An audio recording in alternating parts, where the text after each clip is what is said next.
This is Intern Mason for TerpTalk. We got Bessell and Tim Strachan here. And week one, big game. What do you guys think? Doesn't get any bigger than this. A little bigger than last year when they started with Howard, that's for sure. Well, it's a big deal to go down to a place like Texas in that kind of environment, 100,000 people rooting against you, and for your first game of the season. But I think that it's prime for Maryland, even though they're not expected to win, to go down there with a new coach, a new system. They're coming off a 5-7 season. I really don't understand why they're ranked in the top 25. So Maryland may have a chance to go down there and steal one. And I think them being in the top 25 makes the experts just think Maryland's going to get blown out. But when talking to a lot of Maryland people, it doesn't seem like a lot of Maryland fans think they will. What do you guys think about that? Well, there's a lot of unknowns. I mean, got a brand new coach. He hasn't coached a game at Texas. Yeah, we know he's a great coach, but it's a new system, so there's no film to watch, except for, I guess, the Houston stuff, but different personnel. So there's a lot of unknowns that nobody's going to know until the clock starts and they go to town. And I also think that with them being in the top 25, with all the attention on Coach Herman, all the pressures on Texas, there's absolutely no pressure on the Maryland Terrapins going all the way to Austin to take on a top 25 team. No one's really expecting anything. These kids should be able to go out there and just have fun and play a great football game. Meyer Consulting Engineers.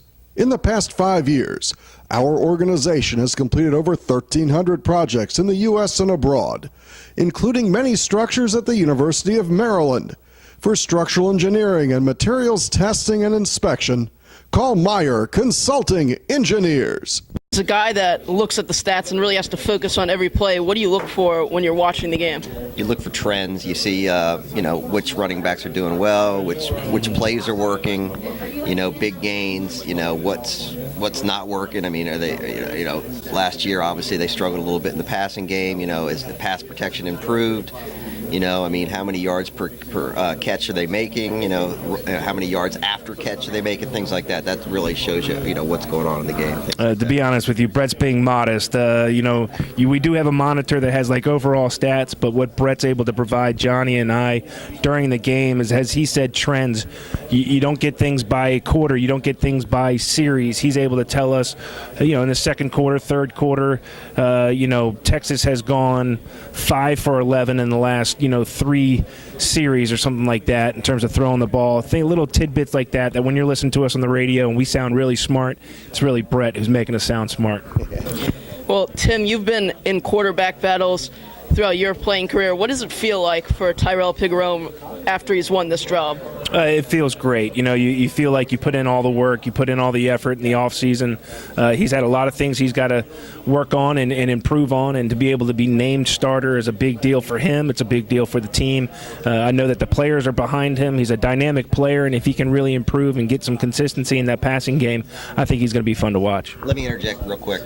Tim never had a quarterback battle. He was always number one. Who's kidding who here? He was always number one. I had a few battles. He never had any battles. Maybe when he was in the 98-pound league. That's about it. But trust me, he never had to look over his shoulder very often.